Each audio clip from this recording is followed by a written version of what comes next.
A millionaire CEO took his nanny to a company gala. When his manipulative ex-fiancée showed up trying to humiliate her, what the nanny did next left 300 guests absolutely speechless and revealed a secret that changed everything. Before we begin, I'd love to know, where are you watching from right now? Drop your city and country in the comments below. It's incredible to see our Deep Stories family growing across the globe. If you believe in second chances, that love can be found in unexpected places, and that true worth has nothing to do with job titles, hit that subscribe button right now. This is James and Sarah's story, a tale of loss, healing, and discovering that sometimes the person meant to save you has been there all along. Let's begin. James Hart stood in his daughter's doorway at 2 in the morning watching her sleep. Sophie was 6 years old with her mother's dark curls and his green eyes, and she was having another nightmare. This was the third one this week. James could tell by the way her small hands clutched her stuffed rabbit, by the slight furrow in her brow even in sleep. He was a CEO. He ran a tech company worth billions. He made decisions that affected thousands of employees and millions of customers. But he couldn't fix his daughter's nightmares. He couldn't bring back her mother.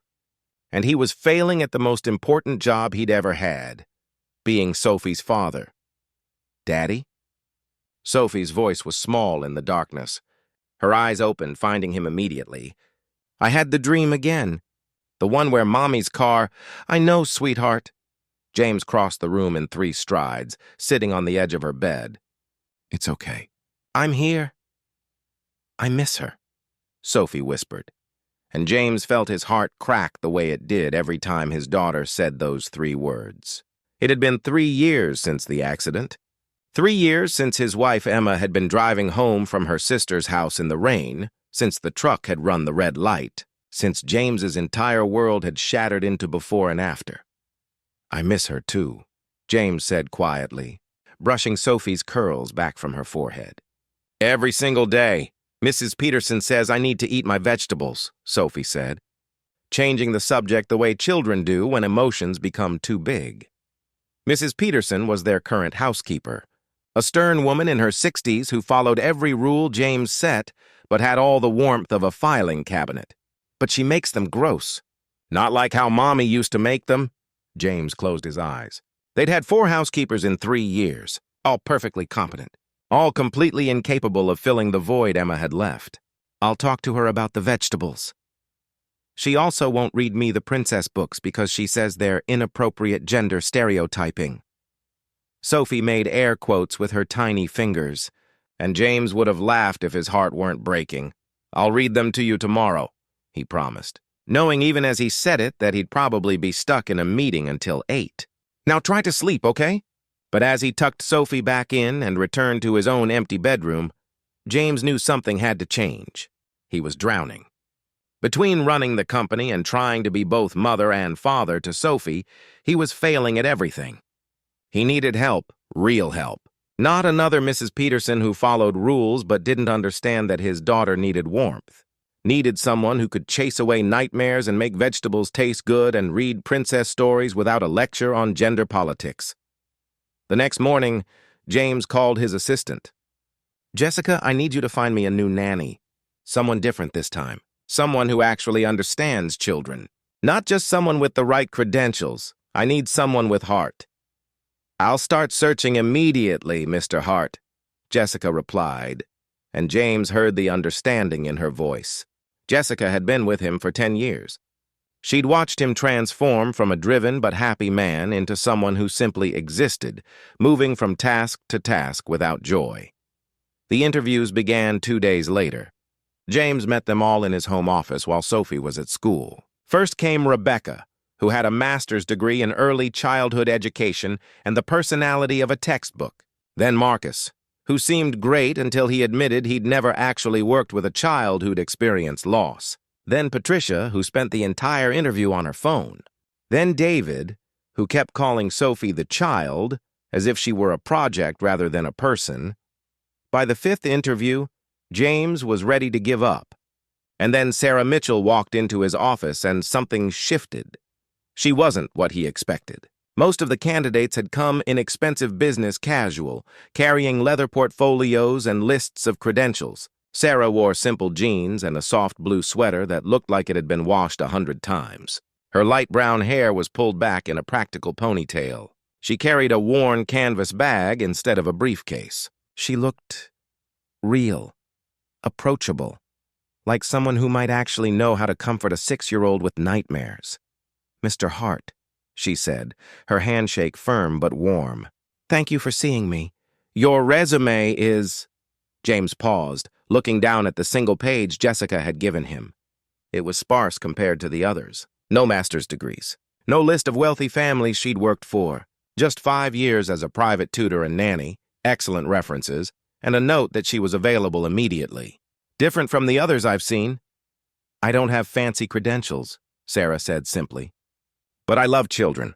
I understand them, and I'm very good at what I do."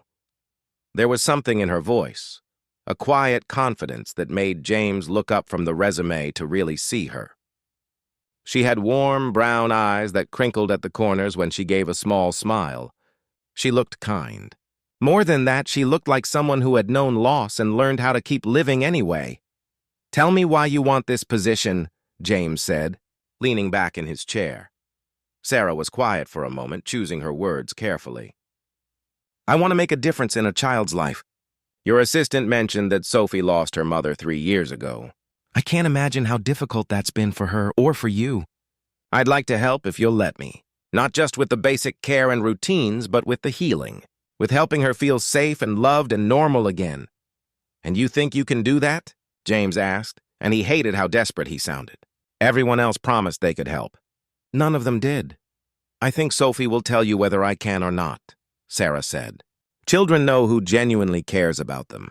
Why don't you let me meet her? If we don't connect, you've lost nothing. But if we do?" She trailed off, and James found himself nodding. "Sophie gets home from school at 3:30, he said. "Can you stay?"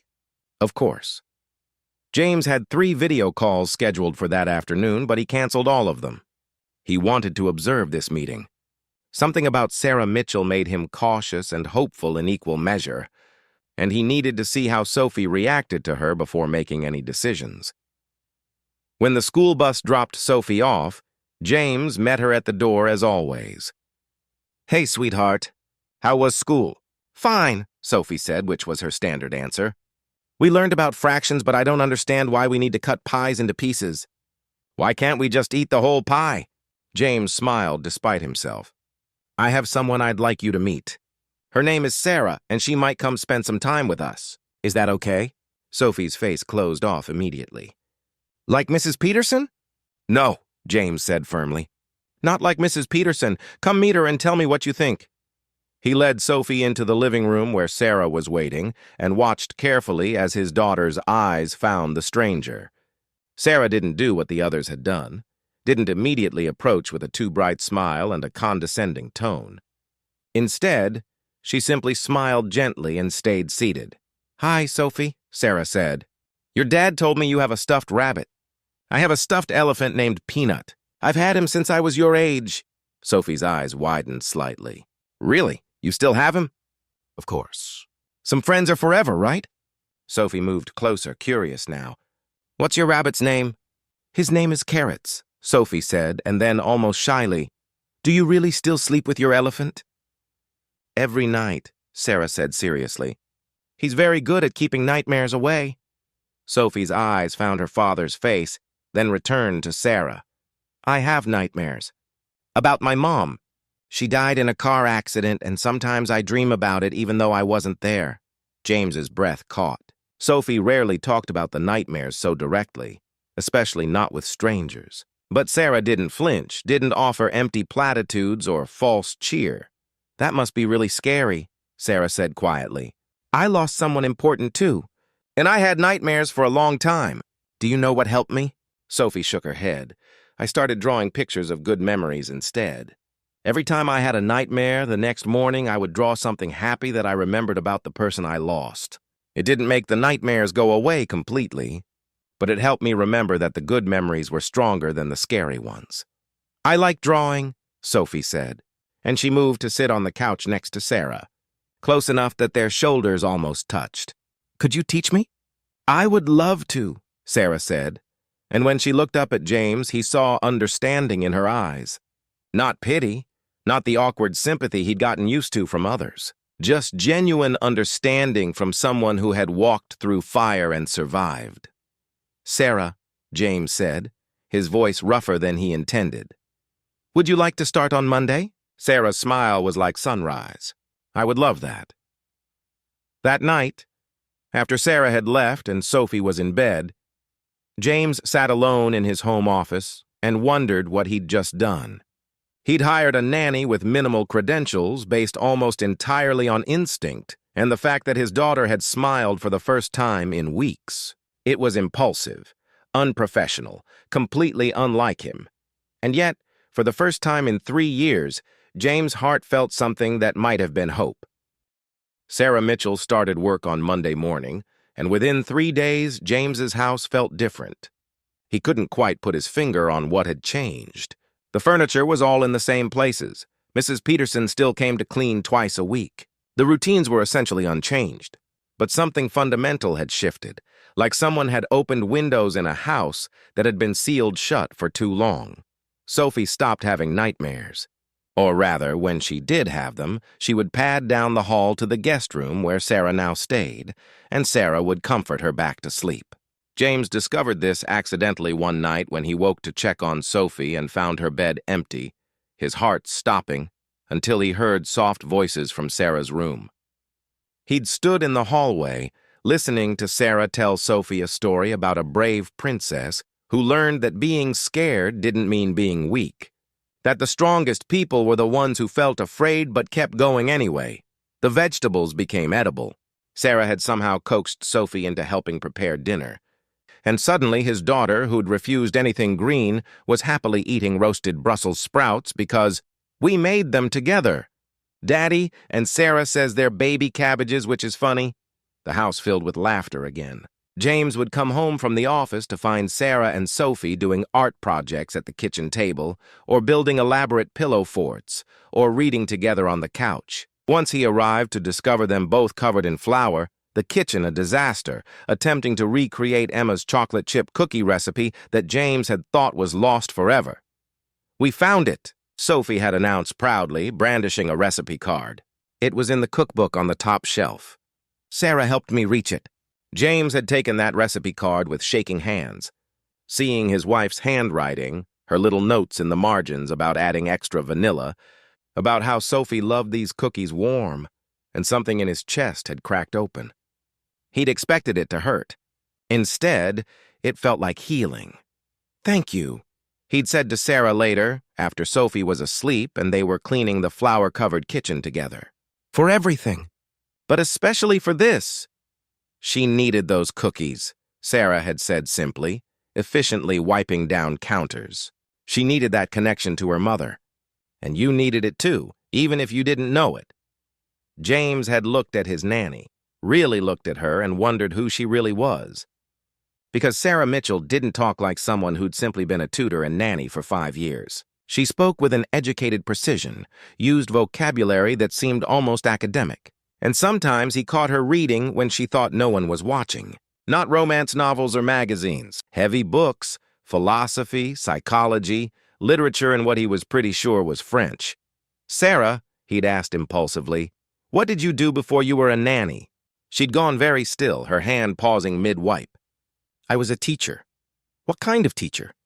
"The kind that doesn't teach anymore," she'd said quietly, and something in her tone told James not to push further. Whatever Sarah was running from or hiding from, she wasn't ready to share it, and that was okay. He of all people understood that some wounds took time to heal. 6 weeks after Sarah started, James was preparing for his company's annual charity gala. It was the biggest event Hart Technologies hosted each year. 300 guests, major donors, potential investors, and every journalist and society columnist in the city. James usually attended alone, made appropriate small talk, gave his speech, and left as early as socially acceptable. He hated these events. They felt hollow, performative, but they were necessary for the company. "I don't want you to go," Sophie announced the night before the gala, her lower lip trembling. You're always gone. And tomorrow's Saturday. You promised we'd go to the zoo. James's heart sank. He had promised. And then he'd forgotten. Again. Sweetheart, I'm so sorry. This event is important for the company. I have to. You always have to. Sophie's eyes filled with tears. You're always busy. The company is more important than me. Sophie, that's not... But she was already running upstairs, and James heard her bedroom door slam. He sank onto the couch, burying his face in his hands. Father of the Year, clearly. She doesn't really think that. Sarah's voice came from the kitchen doorway. She's 6. She's testing boundaries and expressing feelings she doesn't have words for yet. But James... She moved into the room, and he noticed she'd used his first name for the first time. She's not entirely wrong either. When was the last time you spent a full day with her? Not just an hour before bed or a quick breakfast. A full day? I don't have full days, James said, and he heard how defensive he sounded. I'm running a company. I'm a single parent. I'm doing the best I can.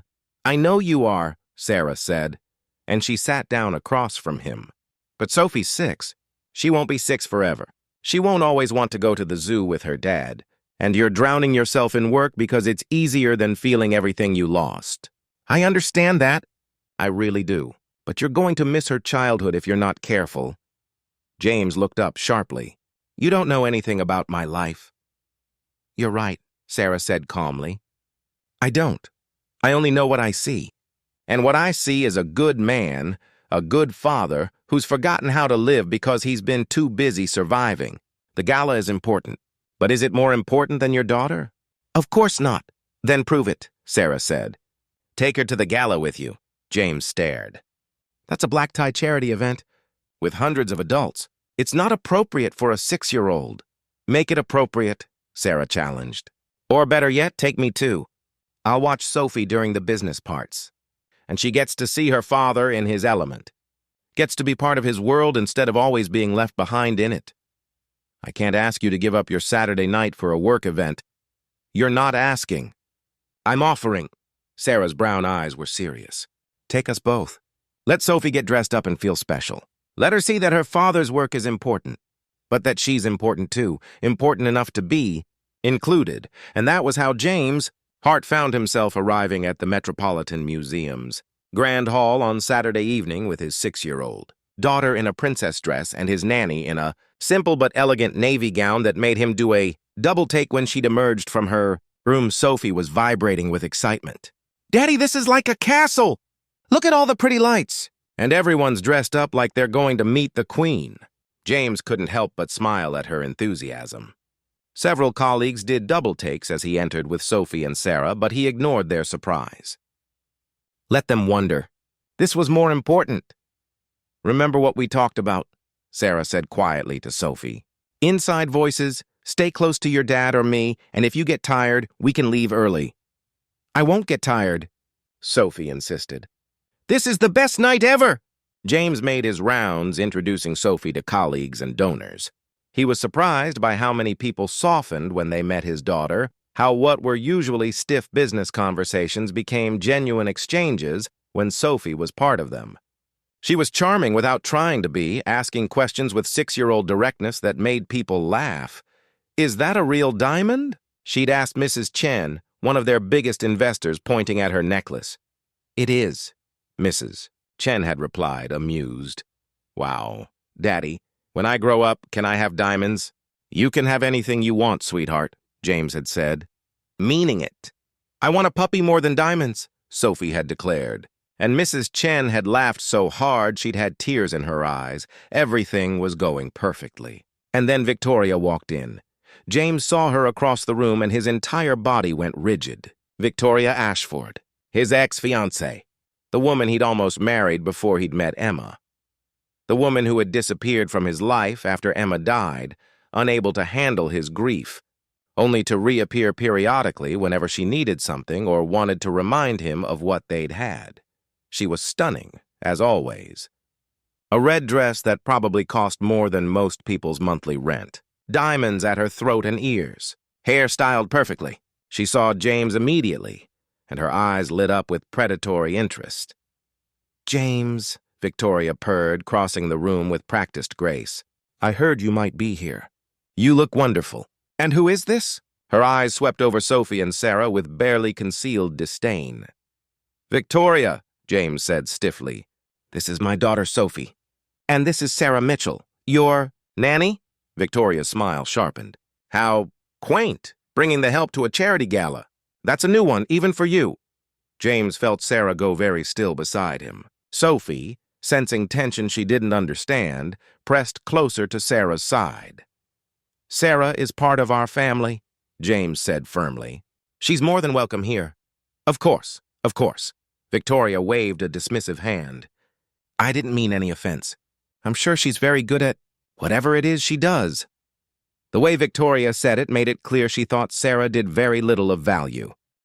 Sarah takes care of Sophie, James said, his voice dropping to a dangerous quiet, which makes her invaluable, I'm sure. Victoria turned her attention fully to James, essentially dismissing Sarah and Sophie as irrelevant. We should talk. I've been meaning to reach out. I know it's been difficult for you, being alone all this time.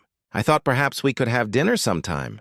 Discuss old times, maybe new beginnings? The implication was crystal clear. Victoria wanted back in his life, and she expected him to be grateful for the attention. James opened his mouth to respond, but before he could, Sophie tugged on Sarah's hand and whispered something. Sarah's expression shifted, became focused and alert in a way James had never seen before. Excuse me, Sarah said, her voice carrying a quiet authority that made even Victoria pause. But I think it's time for Sophie to meet some of the other guests. James, we'll be near the refreshment table if you need us. She guided Sophie away smoothly, but not before James saw the grateful look Sophie gave her. His daughter had been uncomfortable, and Sarah had extracted her from the situation with grace and care. So, Victoria said, reclaiming his attention, about that dinner. But James was watching Sarah and Sophie across the room, watching as Sarah knelt down to Sophie's level and said something that made his daughter giggle. And he realized that he'd rather be over there with them than standing here with a woman who'd never understood what actually mattered. I'm sorry, Victoria, James said. Not sorry at all. But I'm exactly where I want to be already. Now, if you'll excuse me, I need to get back to my daughter. He walked away from Victoria's stunned face and didn't look back. Some doors once closed should stay closed, and some new doors, like the one Sarah and Sophie had opened in his life, deserved to be walked through with both hands open. The real surprise of the evening, however, was yet to come. 20 minutes later, James was making small talk with the mayor when he heard a commotion near the main stage. He turned to see Victoria at the microphone, her smile razor-sharp, and his stomach dropped. This couldn't be good. Good evening, everyone, Victoria's voice rang out across the grand hall, silencing conversations. I hope you're all enjoying this wonderful event. I wanted to take a moment to recognize someone very special here tonight. Her eyes found Sarah and Sophie at the refreshment table. James Hart's nanny, Sarah Mitchell. It's so wonderful that James brought his household staff tonight. It really shows his commitment, too. She paused dramatically. Inclusivity. Even if some people might feel a bit out of place at an event like this. The room went awkwardly quiet. Several guests looked uncomfortable. James started moving toward the stage, fury building in his chest, but someone else moved faster. Sarah handed Sophie to Mrs. Chen, whom they'd been chatting with, and walked calmly toward the stage. She moved with a quiet dignity that made people step aside automatically. When she reached the microphone, Victoria looked surprised but didn't relinquish it. May I? Sarah asked politely, and something in her tone made Victoria step back.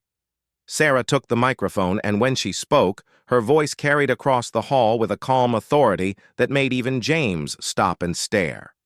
Thank you for those kind words, Ms. Ashford. You're right that I'm James Hart's nanny.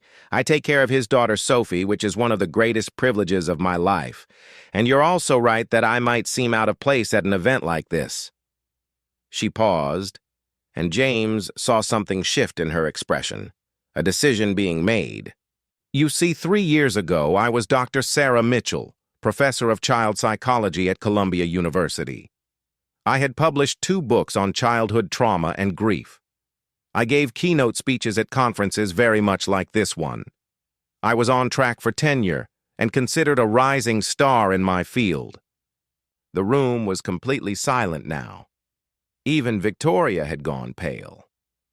And then my younger sister and her husband died in a car accident, Sarah continued, her voice steady despite the emotion James could hear underneath.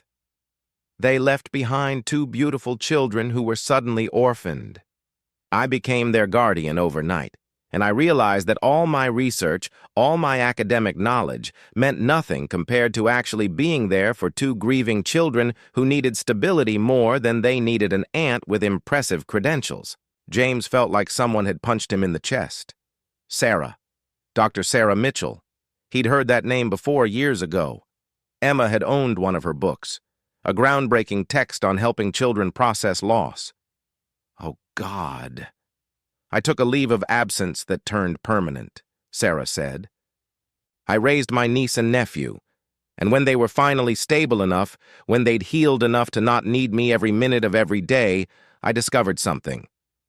I didn't want to go back to academia. I didn't want to research childhood development. I wanted to be part of it. I wanted to help children heal, but directly, personally, one child at a time. She turned to look directly at Victoria. So yes, I'm a nanny. I'm proud to be a nanny. And I'm especially proud to be Sophie's nanny because that little girl is extraordinary. She's brave and kind, and she's learning to carry her grief with grace, and her father— Sarah's eyes found James in the crowd. Is one of the best men I've ever met, because despite building an empire and carrying his own grief, he still makes room to love his daughter with everything he has. The room erupted in applause. Not polite charity gala applause, but real, genuine clapping that went on and on. Victoria had disappeared into the crowd, and Mrs. Chen was clapping enthusiastically with Sophie balanced on her hip. But James couldn't move. He could only stare at Sarah as she handed the microphone back to the event coordinator and started walking toward him. "You're Dr. Mitchell," he said when she reached him. "The Dr. Mitchell, I have your book at home. Emma used it after her mother died. She said it changed her understanding of grief." "I'm Sarah," she corrected gently. "Just Sarah. The other person. She doesn't exist anymore." "Why didn't you tell me?" "Because I didn't want you to hire me because of my credentials," Sarah said simply. "I wanted you to hire me because Sophie and I connected. Because you trusted me with her, not because you trusted my degrees." James looked at this remarkable woman who had walked into his life 6 weeks ago and changed everything. "I need some air," he said roughly. "Will you come with me? Mrs. Chen can watch Sophie for a moment." Sarah nodded, and they walked out onto the museum's balcony overlooking Central Park. The night air was cool, the city lights spread out before them like scattered stars. "I'm sorry I didn't tell you," Sarah said quietly. "About my background." "Don't apologize," James said. "I understand why you didn't. But Sarah, you gave up everything. Your career, your research, your future, for your niece and nephew." "I didn't give up anything that mattered," Sarah said firmly. "I traded a career for family. That's not a sacrifice. That's a choice. And I'd make it again in a heartbeat." She turned to face him. "You understand that, don't you? You've been making the same choice for 3 years. Balancing your career with being the father Sophie needs. I haven't been very successful at the balancing part," James admitted. "You're doing better than you think," Sarah said. "You brought her tonight. You let her be part of your world. That matters more than you know." They stood in comfortable silence for a moment, and James became acutely aware of how close they were standing. How the moonlight caught in Sarah's hair. How her simple navy dress somehow made her more beautiful than any of the designer gowns inside. How she smelled like vanilla and something else he couldn't identify. How much he wanted to. "James." Sarah's voice was soft. "We should go back inside. Sophie will be wondering where we are." She was right. Of course she was right. Sarah was his employee, Sophie's nanny, the woman who had saved both of them from drowning in grief, getting involved. Romantically would complicate everything, would risk the stability Sophie needed, would be completely inappropriate given their employer-employee relationship. James knew all of this logically, but his heart, which had been frozen for 3 years, was starting to thaw. And it was thawing for a woman who made cookies with his daughter, who read princess stories without judgment, who had given up everything once for family and would probably do it again. A woman who understood loss and healing and second chances. "Sarah," he said before he could stop himself, "would you have dinner with me? Not as my employee, not as Sophie's nanny, just as you and me?" Sarah's eyes widened. "James, I know it's complicated," he said quickly. "I know the timing is terrible and the situation is messy and there are 1,000 reasons why this is a bad idea. But I haven't felt this alive in 3 years. And I hope, you might feel something too." Sarah was quiet for so long that James was sure he'd miscalculated, sure he'd ruined everything. But then she said very quietly, "I feel it too. But James, I work for you. I take care of Sophie. If this goes wrong, then we'll figure it out," James said. "Together, like we've figured everything else out." He took a deep breath. "I'm not asking you to risk anything tonight. I'm just asking if you'd be willing to explore this, whatever this is, between us, slowly, carefully, with Sophie's well-being as our top priority." "You make it sound so reasonable," Sarah said with a small laugh. "But falling for your employer is never reasonable." "Falling?" James seized on the word, hope blooming in his chest. Sarah covered her face with her hands. "I have terrible professional boundaries, apparently. Yes, James. I'm falling for you. I've been falling for you since you interviewed me and looked so lost and desperate and determined to be a good father that I wanted to fix everything for you. And I know that's a terrible idea, and I should probably quit and—" James kissed her. It was soft and gentle and tasted like new beginnings. When they pulled apart, they were both breathless. "Don't quit," James said. "Please don't quit. We'll figure this out." "Together?" "Together," Sarah agreed, and then she smiled. "But we're telling Sophie very, very carefully. And very, very slowly." "Agreed," James said, and kissed her again because he could, because she was letting him, because for the first time in 3 years he felt like he could breathe again.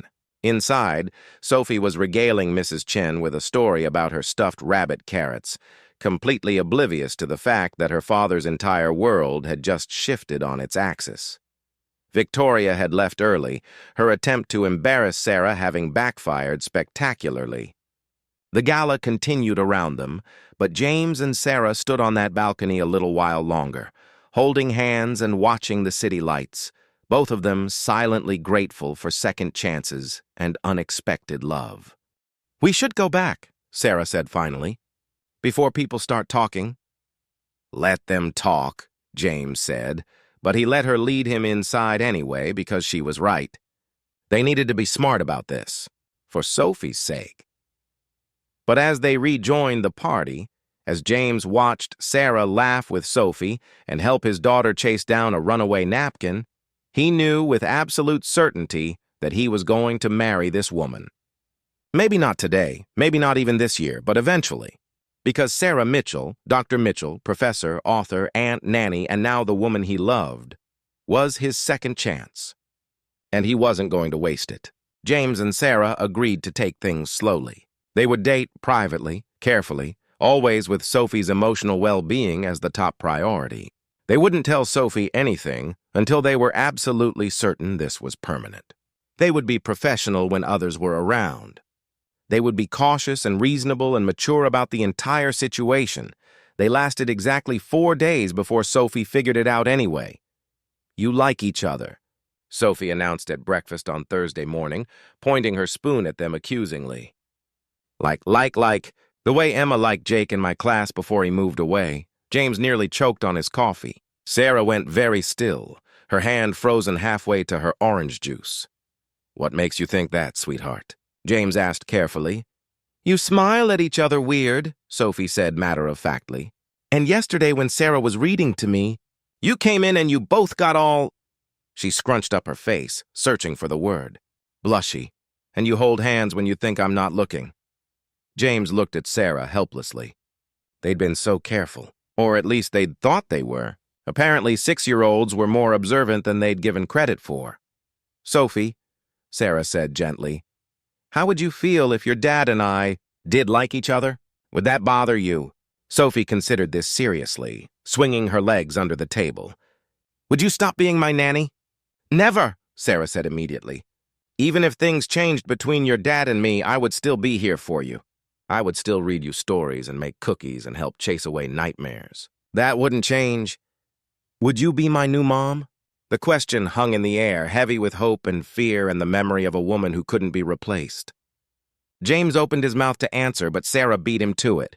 "No one could ever replace your mom," Sarah said firmly. "Your mom loved you so much, Sophie, and that love is yours forever. Nothing I feel for you, nothing that might happen between your dad and me would ever take that away." She paused, then continued carefully. "But if your dad and I did become more than friends, I hope we could figure out what that means together. All three of us, as a family. Not me replacing your mom, but me becoming someone new in your life. Someone who loves you very much and wants to be here for you." Sophie was quiet for a long moment, and James held his breath. Then his daughter nodded slowly. "Okay, but you have to promise you won't leave. Mrs. Peterson left, and so did Miss Amanda before her and Miss Rebecca before her. Everyone always leaves." James felt his heart crack. He hadn't realized Sophie had been keeping score of all the people who had come and gone from her life. First her mother, then a string of housekeepers and nannies who had seemed permanent until they weren't. "I promise," Sarah said, and there were tears in her eyes. "I'm not going anywhere, Sophie. Wild horses couldn't drag me away from you." "What about regular horses?" Sophie asked. Because 6-year-olds were literal like that. "Not even regular horses," Sarah confirmed, laughing through her tears. "I'm here to stay," Sophie nodded, satisfied. "Okay, then you can like Daddy, but you have to do it right. You have to go on dates and get married and maybe have a baby so I can have a sister. Brothers are probably okay too, but I'd prefer a sister." James and Sarah looked at each other, both trying not to laugh at how quickly Sophie had planned their entire future. "We'll take it one step at a time, sweetheart," James said. "But I'm glad you're okay with Sarah and I being friends." "More than friends," Sophie corrected. "Boyfriend and girlfriend. Like in the movies, except you're both old, so it's different." "Gee, thanks," James said dryly, but he was smiling. After that, things became both easier and more complicated. Easier because they didn't have to hide their growing feelings from Sophie, who appointed herself their official relationship cheerleader and regularly told them they needed to hold hands more and maybe kiss because that's what people do when they like each other. More complicated, because James's business associates and society friends had very strong opinions about a CEO dating his daughters. "Nanny, it's a scandal," his mother said when she found out. "James, what are you thinking?" "She works for you. The power dynamic is completely inappropriate. And what will people say?" "I'm thinking that I'm in love with her," James said calmly. "And I don't care what people say. Sarah makes me happy. She makes Sophie happy. That's all that matters." "But her background is exceptional," James interrupted. "She was Dr. Sarah Mitchell Mother, Columbia professor, published author, recognized expert in childhood psychology. She gave up her career to raise her orphaned niece and nephew, and then chose to continue working with children directly because that's where her passion is. She's remarkable." His mother was quiet for a moment. "Dr. Mitchell? The Dr. Mitchell who wrote Healing Young Hearts? I have that book. It's extraordinary. That's her. And she's even more extraordinary in person," his mother sighed. "Then I suppose I'd like to meet her properly. For Sunday dinner.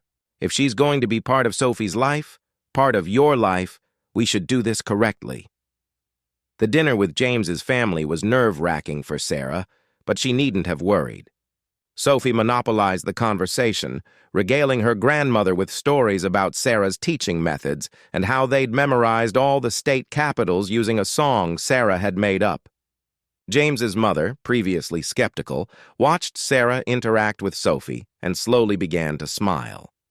"You're good for them," James's mother said quietly to Sarah after dinner.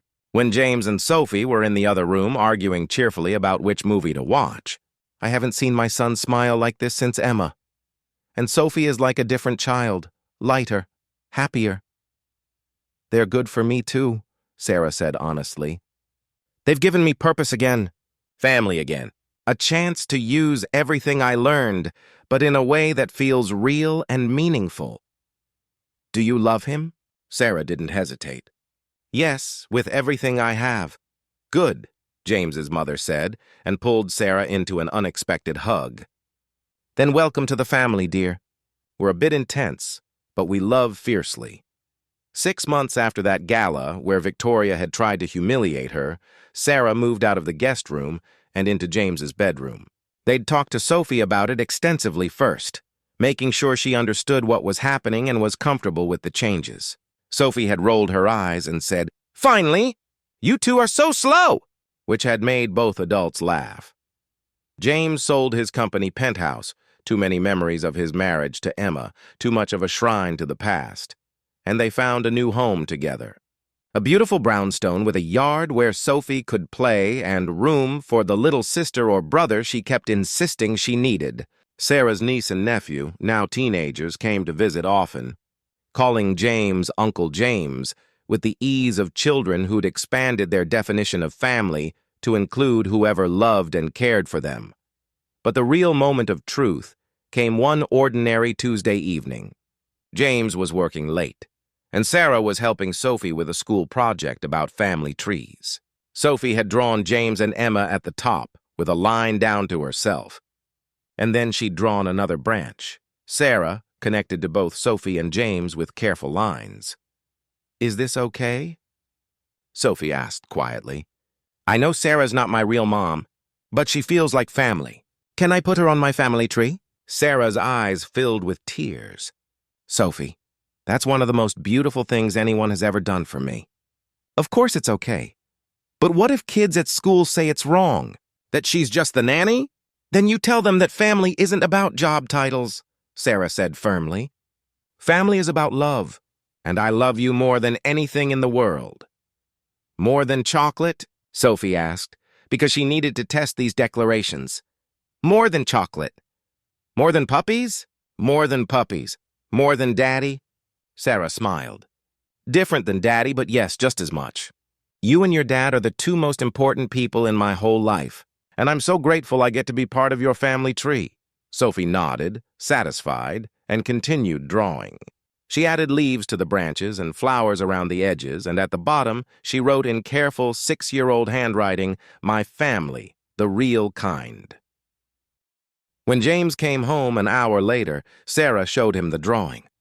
He stood in the kitchen doorway, still in his suit, and stared at that family tree with his daughter's careful lines, connecting all of them together.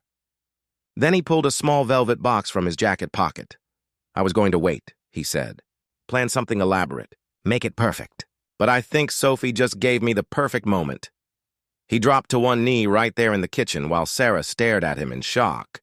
"Dr. Sarah Mitchell, who gave up everything once for family and then somehow gave me and Sophie everything we needed. Will you marry me? Will you officially become part of this family tree?" "Yes," Sarah whispered. "Yes, of course, yes."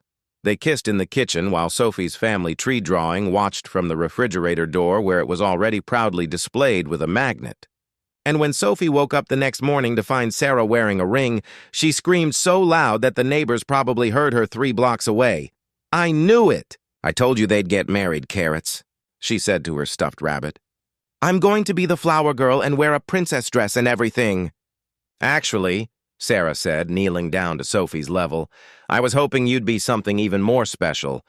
Not just the flower girl, but my maid of honor. Because you're not just a child at our wedding, Sophie. You're the reason this family exists. You're the heart of everything." Sophie threw her arms around Sarah's neck. "Best day ever." And 3 months later, on a perfect September afternoon, James Hart married Sarah Mitchell in a small ceremony in the brownstones garden. Sophie stood proudly beside Sarah as her maid of honor, holding a bouquet of flowers and beaming so widely her face might have split in half. Sarah's niece and nephew were there, now 17 and 15, happy to see their aunt so loved. James's mother dabbed at her eyes throughout the entire ceremony, but the most beautiful moment came at the end, when the minister pronounced them husband and wife. Instead of just kissing Sarah, James knelt down and kissed Sophie's forehead, too. "I'm not just marrying Sarah today," he said clearly, so everyone could hear. "I'm promising both of you that our family, this beautiful, unexpected, perfectly imperfect family, is forever." "Forever and ever?" Sophie asked. "Forever and ever," James and Sarah said together, and they meant it. 2 years later, on a Sunday morning in early spring, Sarah stood in the kitchen of their brownstone making chocolate chip cookies from Emma's recipe, while Sophie, now 8 years old, helped measure ingredients and chattered about her upcoming dance recital. "And then we do a pirouette, which is super hard. But I've been practicing," Sophie was saying, demonstrating with a spin that sent flour flying. "Oops. Sorry, Sarah." "It's okay," Sarah laughed, wiping flour off the counter. "Cookies always involve a little mess." The front door opened and James's voice called out, "We're home!" "In the kitchen," Sarah called back, and moments later James appeared carrying an infant car seat, looking equal parts exhausted and radiantly happy. "Someone decided sleeping was overrated," James said, setting the car seat gently on the table. Inside, 6-month-old Emma Rose Hart, named after Sophie's mother with Sarah's full blessing, was wide awake and cooing at the ceiling fan. "Emma, you're supposed to nap when we go for walks," Sophie scolded her baby sister affectionately. "That's the whole point." "She's got her own schedule," James said, unbuckling the baby and lifting her out. Emma Rose immediately grabbed his nose with her tiny fist, which made everyone laugh. "I'll take her," Sarah said, washing flour off her hands. "You look like you need coffee." "I need coffee injected directly into my veins," James agreed, handing over their daughter. But he was smiling as he said it, the kind of tired smile that came from being exactly where you wanted to be, doing exactly what you were meant to do. Sarah cuddled Emma Rose against her shoulder, breathing in that perfect baby smell while the infant grabbed fistfuls of her hair. It still felt surreal sometimes. 2 years ago, she'd been a nanny, hiding her past and helping a grieving widower raise his daughter. Now she was a wife, a stepmother to Sophie, and a mother to Emma Rose. She'd co-authored a new book with James's blessing, a practical guide for blended families navigating grief and new beginnings that was already on the bestseller list. She'd started a small practice seeing clients 1 day a week, mostly parents and children working through loss. She'd built a life she'd never imagined wanting. "Can Emma Rose have a bite of cookie dough?" Sophie asked. "Just a tiny one?" "Emma Rose is 6 months old," Sarah said patiently. "She doesn't have teeth yet. And raw eggs aren't safe for babies." "Oh, yeah." Sophie nodded sagely. "When she gets teeth, then cookies?" "When she gets teeth, then we'll talk about cookies." "You said the same thing about puppies," Sophie pointed out. "You keep saying, we'll talk about it later, but later never comes." "Later comes when you're old enough to walk a puppy yourself," James said, emerging from the coffee maker with a steaming mug. "Which means at least 2 more years." "That's forever," Sophie groaned dramatically. But she was grinning because this was a familiar negotiation in their household and everyone knew the rules. The doorbell rang and Sophie raced to answer it. "Aunt Kelly? Uncle Mike!" she shouted, and Sarah's niece and nephew came in, now 19 and 17, home from college and high school for spring break. "There's my favorite 8-year-old, Kelly said, scooping Sophie into a hug. Then to Sarah. "And my favorite person who legally has to love me." "I would love you anyway," Sarah said warmly, "but I'm glad it's required now." They all gathered in the living room, this beautiful, chaotic, blended family that had been born from loss and grief and second chances. Sophie showed Kelly and Mike her latest drawings, while James held Emma Rose and Sarah brought in cookies hot from the oven. They talked about Kelly's college classes and Mike's upcoming graduation and Sophie's dance recital next week. "I can't believe it's been 2 years since the wedding," Kelly said at one point. "It feels like yesterday, and also like you've always been together." "It feels that way to me, too," Sarah admitted. She looked at James, who was making silly faces at Emma Rose while Sophie giggled at his antics. "Like this was always how it was supposed to be. Do you ever miss it?" Kelly asked quietly. "Columbia? The research? The conferences and publications?" Sarah thought about it seriously. She did miss parts of it. The intellectual challenge, the feeling of breaking new ground, the respect that came with being Dr. Mitchell. But then Sophie said, "Sarah, come see the card I made for Emma Rose." And Emma Rose grabbed James's finger with her tiny hand, and Sarah knew with absolute certainty that she'd made the right choice. Both times. First when she'd given up her career for Kelly and Mike, and again when she'd chosen to stay in this family, building a life with James and Sophie instead of returning to academia. "No," Sarah said simply, "I don't miss it. This is exactly where I want to be."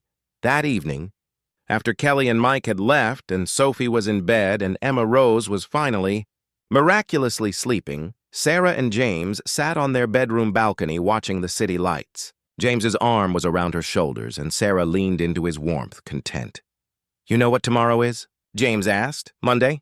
The 3-year anniversary of when you interviewed for the nanny position." Sarah laughed softly. "Was it really only 3 years ago? It feels like a lifetime." "It's been the best 3 years of my life," James said seriously. "You saved us, Sarah, Sophie and me. We were drowning and you threw us a lifeline. You saved me too," Sarah countered. "I was lost. Hiding from my own life. You and Sophie gave me purpose again. Family again. Everything again."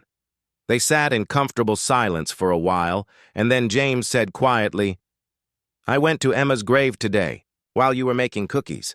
I wanted to tell her about Emma Rose, about our family, about how happy Sophie is."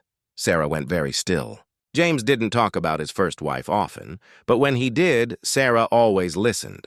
Emma would always be part of their family's story, part of Sophie's history, part of what made James the man he was.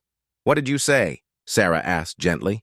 "I told her thank you," James said, "for giving me Sophie, for teaching me how to love without reservation, for showing me what family means." He paused, then continued, "And I told her about you. I think she would have liked you, Sarah. I think she would be grateful that Sophie has you, that I have you." Sarah felt tears prick her eyes. "I wish I could have known her." "In a way you do," James said. "She's in Sophie's laugh. In the way our daughter loves unconditionally, in that chocolate chip cookie recipe you make every Sunday. Emma's love is still here, Sarah. And it doesn't diminish what we have. It enriches it." "I love you," Sarah said, turning to kiss him. "I love our family. I love this life we've built. I love you too," James said. "My brilliant professor, my children's champion, my wife. Thank you for taking a chance on a broken widower and his grieving daughter 3 years ago." "Thank you for seeing past the nanny to the person underneath," Sarah countered. "For giving me a second chance at everything." Inside, Emma Rose started crying. That particular cry that meant she was hungry and wasn't going to be patient about it. They both laughed. "Duty calls," Sarah said. "Standing. Our beautiful, demanding duty," James agreed. Following her inside, and as Sarah picked up Emma Rose and settled into the rocking chair to feed her, while James checked on Sophie one more time, she thought about the journey that had brought them here. From loss to healing, from loneliness to love, from broken pieces to a beautiful whole family. She'd been Dr. Sarah Mitchell, acclaimed professor and researcher. Then she'd been just Sarah, aunt and guardian. Then Sarah the nanny, hiding from her past. And now she was Sarah Hart, wife, mother, stepmother, and still occasionally Dr. Mitchell when she wrote or saw clients. All of those identities, all of those versions of herself, had led her here. To this brownstone with flour on the counters and toys in the corners, and a nursery painted soft yellow. To a husband who looked at her like she'd hung the moon. To a stepdaughter who made her cards that said, "Best bonus mom ever," and meant every word. to a baby daughter who had her father's green eyes, and her mother's determination and all the love in the world waiting for her. Some people got one chance at happiness. Sarah had gotten two, and she was grateful for every single moment of both of them. Later that night, when both girls were asleep and Sarah and James were finally in bed, Sarah's phone buzzed with a text from Kelly. "Thanks for today. You're the best aunt, mom person. Love you." Sarah smiled and showed it to James, who kissed her forehead and said, "They're not wrong. Go to sleep," Sarah said. But she was smiling as she turned off the light. In the nursery down the hall, Emma Rose slept peacefully. In the room next door, Sophie dreamed of dance recitals and puppies and sisters who would eventually be old enough to play with. And in the master bedroom, James and Sarah Hart fell asleep with their hands intertwined, grateful for second chances and stubborn daughters and love that arrived exactly when you needed it most, even if you didn't know you were waiting for it. Outside, the city continued its endless rhythm. But inside this brownstone, this family that grief had brought together and love had made whole, everything was exactly as it should be, perfectly imperfect, beautifully complicated, and absolutely, completely forever. What did you think of James and Sarah's story? Rate it from 0 to 10 in the comments below. My favorite moment was when Sophie figured out they liked each other and appointed herself their relationship cheerleader. That 6-year-old wisdom really hit home. What was your favorite moment? Did you predict Sarah's secret? Let me know. And if this story of second chances and unexpected love touched your heart, subscribe to Deep Stories for more emotional tales that move you. New stories every week. Stories that remind us that sometimes the best things in life come when we're not looking for them. They come when we're ready to receive them.